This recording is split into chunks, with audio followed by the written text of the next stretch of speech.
Hi, hope you're doing well.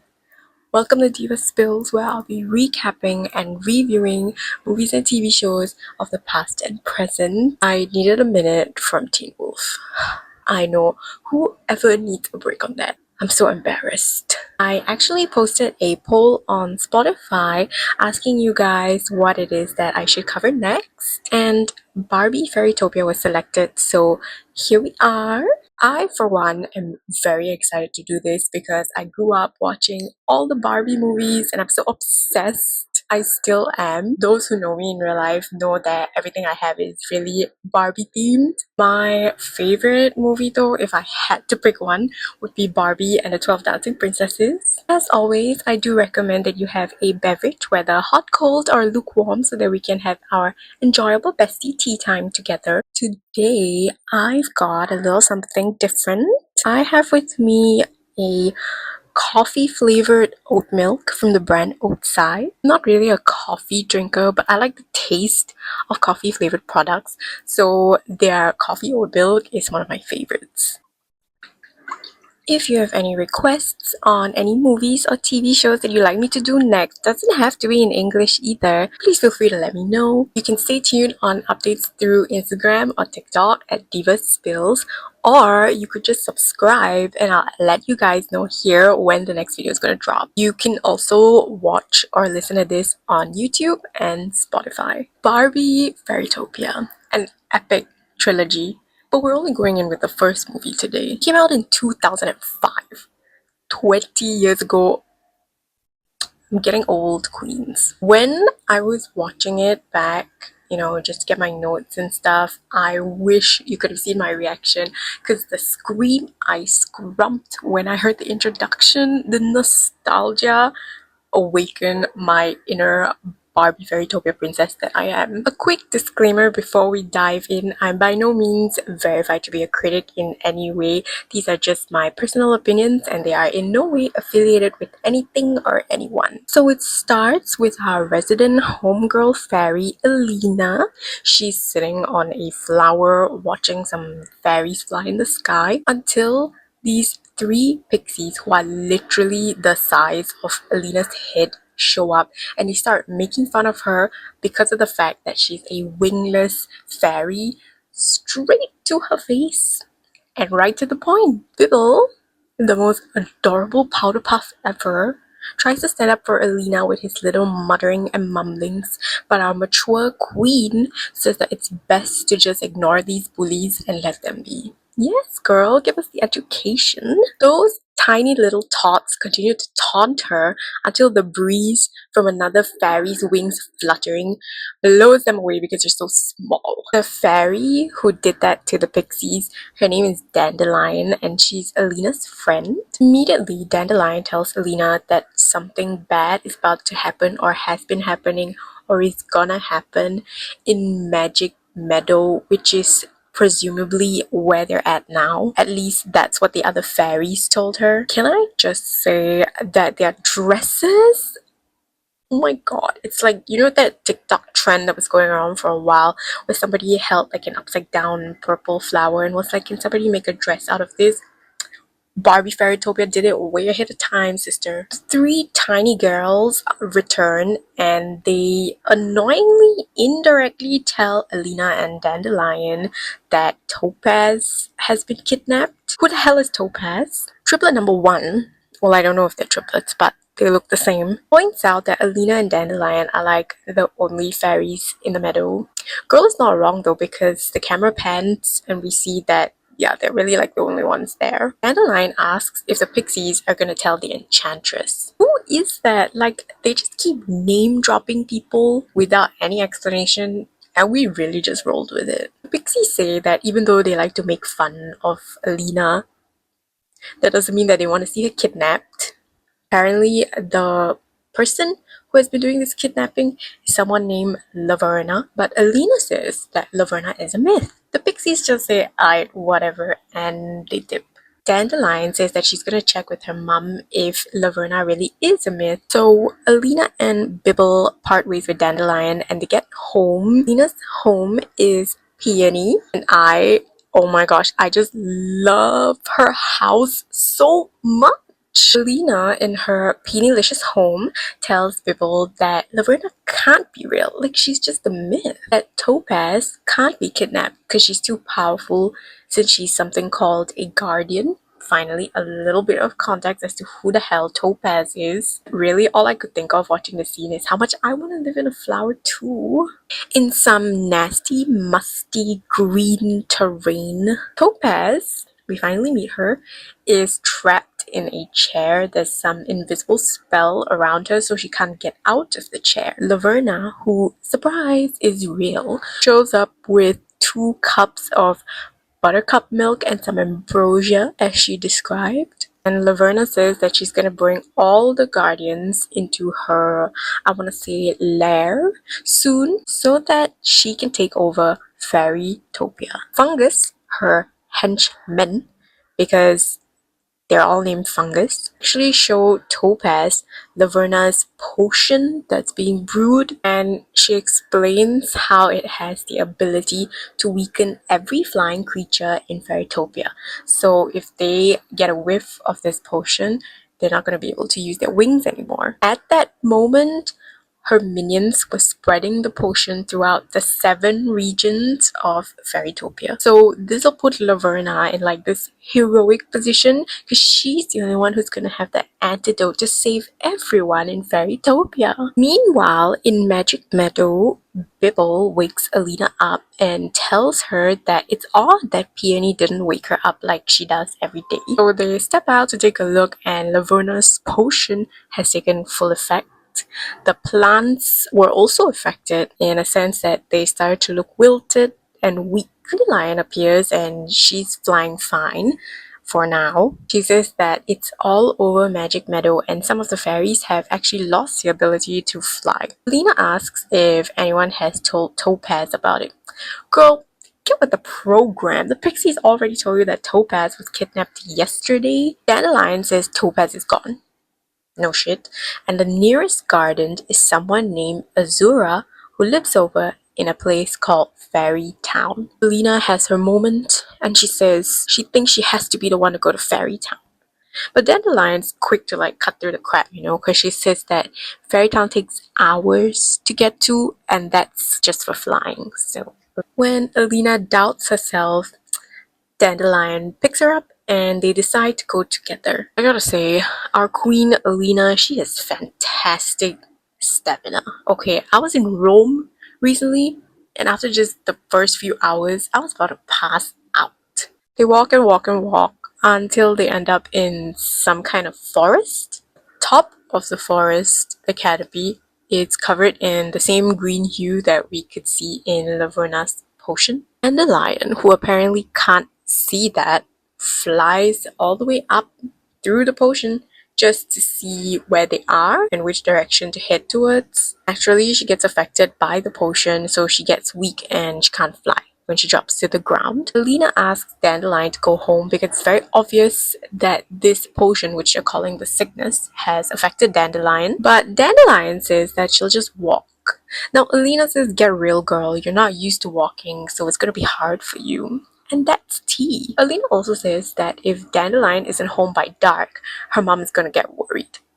I'm sorry, but let me get this straight. Before they went on this adventure, Dandelion already said that it takes a few hours to get there, and that's just by flying. But of course, they have to go at the pace of Alina's walking because Alina can't fly. So, do you mean to tell me that they both thought and were so optimistic that they could make the trip to Fairy Town, find and tell Azura about all this crap that's happening, then get back to Magic Meadow before dark? Anyway, Dandelion goes home and Alina and Bibble go on their way. Back in Laverna's homely home, there's a new guardian trapped in one of the other chairs. It's Ruby, a male fairy. I'm now remembering that the guardians' names correspond to the color of the clothes that they're wearing and the colors of the rainbow. Nice. Laverna is carrying some of the most mouth-watering, delicious-looking marigold muffins and flower fluffer nuffers. Flower fluffernutters. That's what it is. Topaz seems to have taken to Laverna's hospitality. Same, to be honest. I would too. She was offering such delicious treats. Turns out Laverna is the enchantress's sister, twin sister to be exact. She reveals the enchantress, who is actually unconscious. See, Laverna got the enchantress to believe that she wanted to make peace, but in reality she just went there and knocked her ass out. Alina and Bibble managed to reach Fairy Town's town hall, city hall, but some small short male fairy tells her that it's closed and no one has seen Azura since the sickness started. That fairy calls his steward and he seems to have forgotten that like Alina and Bibble were standing there and they just inquired about Azura, because he tells his steward that Amethyst and Ruby have been taken, so the steward needs to find Azura as soon as possible and give her this news. Alina and Bibble secretly follow this young fairy steward, but because Alina can't fly since she has no wings, the terrain proves rather difficult for her to continue walking, so she uses a flower as a parachute. Unintentionally, of course. They reach Azura's house, but they need to figure out a way to get past the guard. The news is delivered to Azura, and Alina and Bibble hide inside a flower, watching, or I guess observing, this whole interaction. As the news is delivered to Azura and the steward flies away, she obviously notices Alina and Bibble hiding under the flower. Alina spills everything to her and Azura beckons them to come closer. As she does, a rainbow sparkle appears in Alina's eyes, and Azura is suddenly so welcoming as she invites Alina and Bibble into her home, offers her food and drink. She has a large table, and Alina asks if Azura is expecting any company. Azura says it's all for the friends that she hasn't met yet. I know it sounds kind of weird, but stay with me on this one. Azura tells Alina that she has a rainbow in her eye, and that means that she's destined for great things. She gives Alina a place to sleep and tells her that she thinks she knows what to do about Magic Meadow, or I guess Fairytopia in general, because all the 7 regions were affected. Azura tells Alina that she thinks it's because of Laverna, so she's gonna leave in the morning to go on a dangerous journey to speak to a dryad named Dahlia, who used to be a loyal follower of Laverna, so she might know how to stop her. Azura asks Alina to hold on to her necklace. It's actually something that all the guardians have, and they are also in the color that their names are based on. The next morning, Azura wakes up the cutest little fluff, our Bibble, and asks him to find someone named Hugh and to give him this scroll that she gives him. As Bibble flies out, Azura is about to make her journey to go and see Dahlia, but Fungus shows up at her doorstep and kidnaps her. Alina wakes up after a while and she sees that Azura's guards have been tied up. So yeah, she knows that Azura is probably taken by Laverna as well. The fella from City Hall the previous day comes looking for Azura, but he sees Alina, so he thinks that she did something to Azura, and then he starts to chase her as Alina runs away. And suddenly a talking butterfly appears and he asks Alina to get on his back. Bibble is there, and we're introduced to Hugh, the butterfly, who was instructed by Azura in the scroll to keep Alina safe and to take her wherever she wants to go. He's also British, apparently. She tells him that she needs to go to the Wildering Woods to find Dahlia. Meanwhile, in Laverna's lair, she has 5 of 7 guardians. Girl is quick. And she tells them about her master plan when Azura walks in. So now she has 6 of the 7 guardians that she needs. The necklaces that the guardians wear were actually bestowed by the enchantress. It has magical powers, which is what makes them strong. So Laverna is gonna suck out the magic from the 7 guardians' necklaces and transfer them to herself. As we mentioned, Azura's necklace is with Alina, and obviously Laverna notices this as she was just talking about the necklaces. Laverna tries to interrogate her, but Azura's not gonna budge. And then she tries to interrogate Fungus, who somehow manages to remember that there was a wingless fairy asleep in Azura's home. As much as Azura tries to deny having a wingless fairy, Laverna's like, no. So she sends Fungus to go and look for Alina. She obviously knows that Alina is not going to be affected by her potion since she can't fly anyway. Fungus also like addresses the fact that they're all named Fungus, so like who's supposed to go and find Alina again?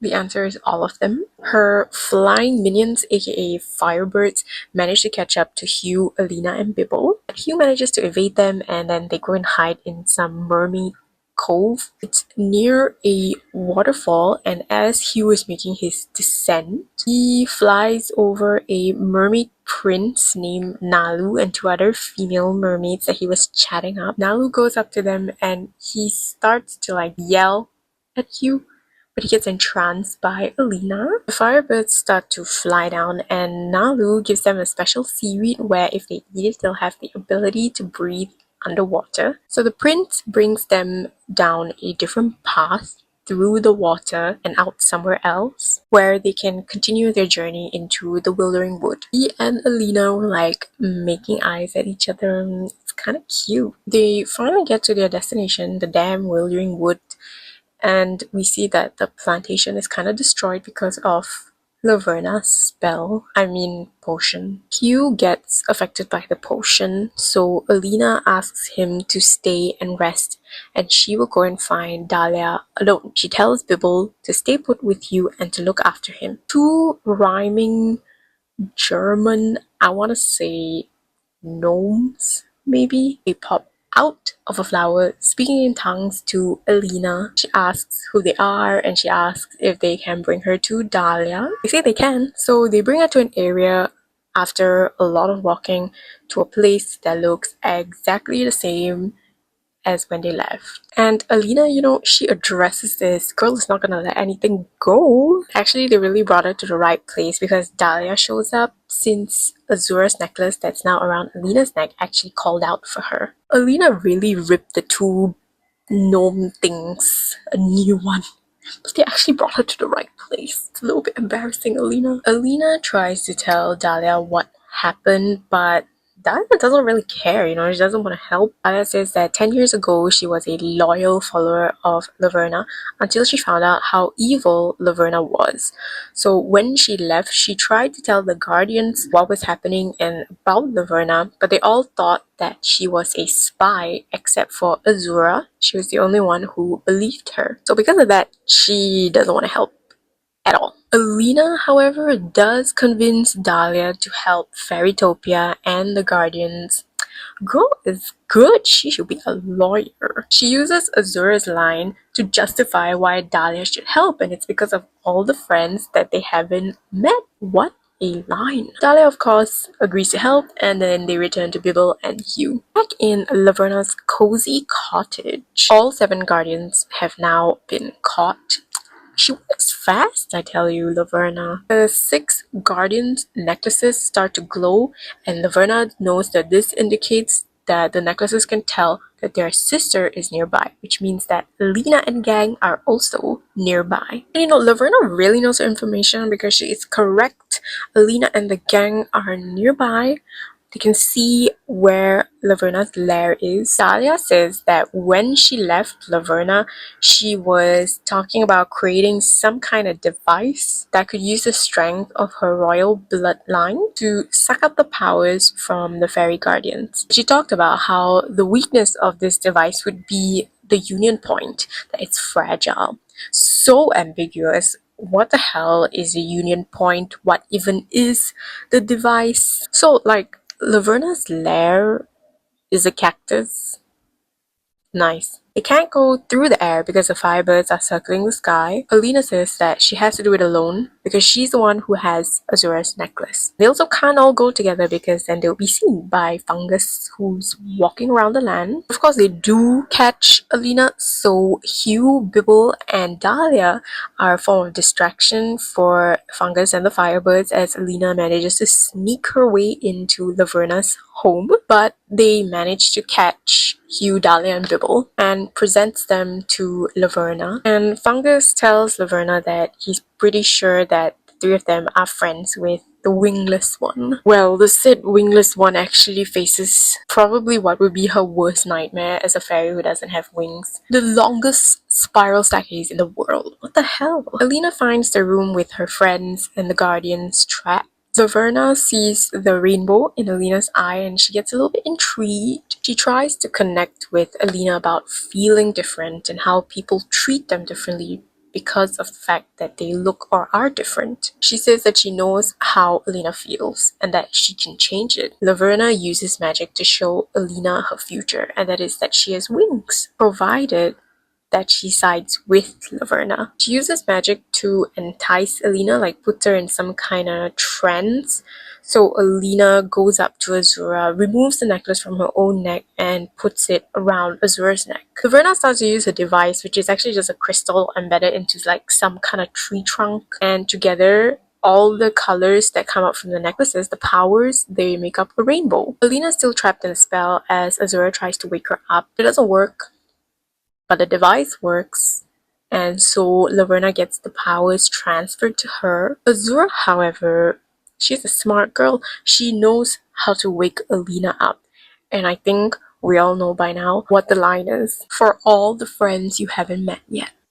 I love the line. Okay, I really love the line. Alina successfully wakes up, sees what's happening, and she finds the union point, which is basically like on the crystal where all the 7 different colors hit. She takes the necklace off Azura, throws it with perfect aim and a great arm. It hits the crystal, which shatters. The 7 colored powers start to swirl around and they all attack Laverna, who disappears in the thin air. When Laverna disappears, all the spells or the magic that she had used on Alina's friends and the guardians, they vanish.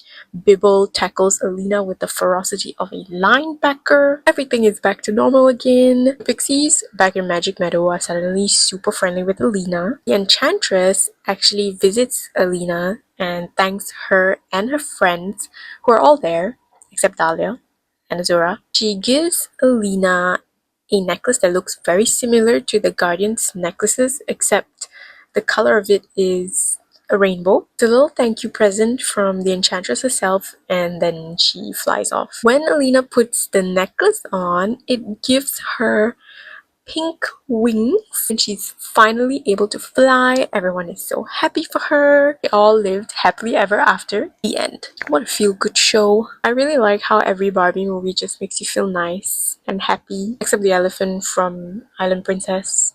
You know who I'm talking about. I think Fairytopia really teaches you how to be kind, how to do things for others without expecting compensation or reward. You should really want to help people out of the kindness of your heart, for the friends that you haven't met yet. Oof, Azura really got such a killer line. I love it. I'm totally going to be using that from now on. I will forever want a peony of my own and an entire wardrobe of all their gorgeous dresses. And the food, stop. Why does animated food always look so good? Well, it seems like my teacup is empty, and that means that our Kiki is over. Thank you so much for watching and listening. I'm always very grateful that you took time out of your day to listen to my yapping, and I hope to see you in the next one.